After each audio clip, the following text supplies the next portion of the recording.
15 আগস্টের মধ্যে প্রাথমিক বিদ্যালয়ের প্রধান শিক্ষকের পদ পূর্ণ হবে। আগামী 15 আগস্টের মধ্যে প্রাথমিক বিদ্যালয়ের প্রধান শিক্ষকের পদ পূর্ণ করার প্রক্রিয়া শুরু হবে। কিন্তু সব বিদ্যালয়ে দেওয়া হবে না প্রধান শিক্ষক, শুধুমাত্র 100 বা তার বেশি ছাত্রছাত্রী থাকা বিদ্যালয়গুলিতে দেওয়া হবে প্রধান শিক্ষক। আজ হাইলাকান্দিতে অসম রাজ্যিক প্রাথমিক শিক্ষক সম্মেলনীর 44তম দ্বিবার্ষিকী অধিবেশনে উপস্থিত থেকে এই মন্তব্য করেন শিক্ষামন্ত্রী ডক্টর রণজয় পেগু। বিদ্যালয় রেশনালাইজেশন প্রসঙ্গে মন্ত্রী পেগু বলেন, এই প্রক্রিয়া বর্তমানে চলছে।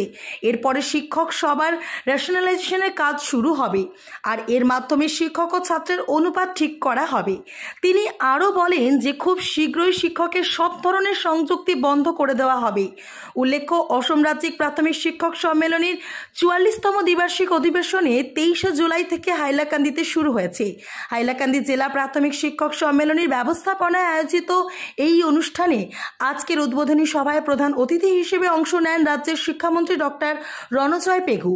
এছাড়া উপস্থিত ছিলেন বিধায়ক কৌশিক রায়, কমলাক্ষ দে পুরকায়স্থ এবং জাকির হোসেন লস্কর।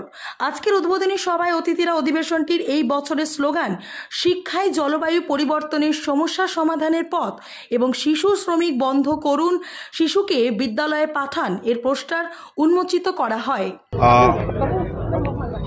অসম ৰাজ্যিক প্ৰাথমিক শিক্ষক সন্মিলনৰ তেওঁলোকৰ মহাৰজত জয়ন্তী বৰ্ষৰ লগতে 44তম ৰাজ্যিক অধিৱেশনত মই আজি অংশগ্ৰহণ কৰোঁ আৰু তেওঁলোকক জনাওঁ ইতিমধ্যে আমি প্ৰধান শিক্ষকৰ পদ প্ৰাথমিক বিদ্যালয়ত আমি সৃষ্টি কৰাৰ কাৰণে আগবাঢ়িছোঁ, কিন্তু সকলো প্ৰাথমিক বিদ্যালয়ত প্ৰধান শিক্ষকৰ পদ সৃষ্টি নহয়।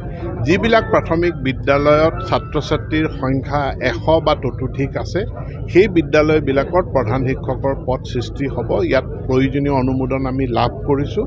গতিকে 15 আগষ্টৰ ভিতৰত মই কামখিনি সম্পূৰ্ণ কৰাৰ, অৰ্থাৎ পদ সৃষ্টি কৰাৰ কামখিনি সম্পূৰ্ণ কৰাৰ চেষ্টা কৰিছোঁ। শিক্ষা বিভাগে এটা নটিফিকেশ্যন দি জনাইছিল যে প্ৰায় 68,000 এনেকুৱা ছাত্ৰ আছে যিজনে শিক্ষা হেতুত ধৰা পৰিছে যে একদিনৰ স্কুলত অহা নাই। ফাইনেল এইটোত কি হৈছে?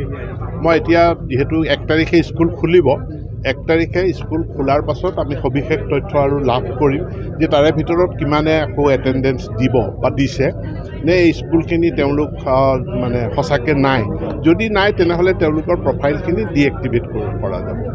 আৰু কি নতুন বস্তু শিক্ষা বিভাগে আনিবলৈ বিচাৰিছে যাতে শিক্ষক আৰু ছাত্ৰসকলৰ যি ৰেচনেলাইজেশ্যন আছে এইটো এতিয়াও ঠিক নহয় অসমত? চাওক, আমি প্ৰথমটো হ'ল যে এটা বিদ্যালয় ৰেচনেলাইজেশ্যন, সেইটোৰ কাৰণে এটা শিক্ষা ক্ষেত্ৰ বুলি আঁচনি লৈ বিদ্যালয়ৰ এমালগেমেশ্যন মাৰ্জাৰৰ প্ৰক্ৰিয়া চলি আছে, আৰু ইয়াত মই অসম ৰাজ্যিক প্ৰাথমিক শিক্ষক সন্মিলনীৰ সহযোগিতা বিচাৰিছোঁ। বিদ্যালয় ৰেচনেলাইজেশ্যনৰ পাছত প্ৰয়োজনীয় পদক্ষেপটো হ'ল যে শিক্ষকৰ ৰেচনেলাইজেশ্যন।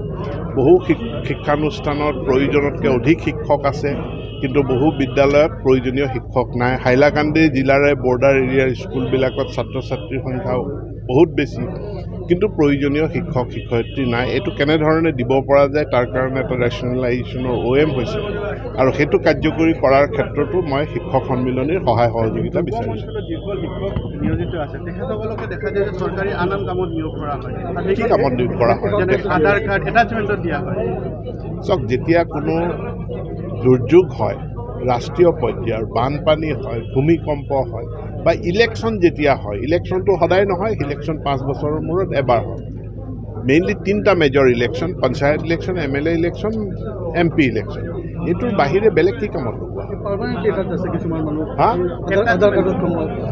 যিবিলাক পাৰ্মানেণ্টলি এটেচমেণ্টত আছে, এতিয়া চব এটেচমেণ্ট উইথড্ৰ কৰা হ'ব। আপুনি কৈছিলে যে এটেচমেণ্ট বিদ্যালয়ৰ পৰা উঠাই দিয়া হ'ব, কিন্তু দেখা গৈছে যে হাইলাকান্দিত গণহাৰে এটেচমেণ্ট চলি আছে শিক্ষকসকলৰ। এতিয়া প্ৰত্যাহাৰ কৰা হ'ব, অলপ সময় লাগিব, আমি কাৰ্যকৰী কৰিম। 5,550টা আবেদন জনোৱা হৈছিল অনলাইনত প্ৰাথমিক শিক্ষক। এইটো আবেদনৰ প্ৰক্ৰিয়াটো সম্পূৰ্ণ হৈছে, এতিয়া তেওঁলোকৰ ডকুমেণ্ট ভেৰিফিকেশ্যন আৰম্ভ হ'ব। সোনকালে হৈ যাব। ধন্যবাদ জনাইছোঁ। ঠিক আছে।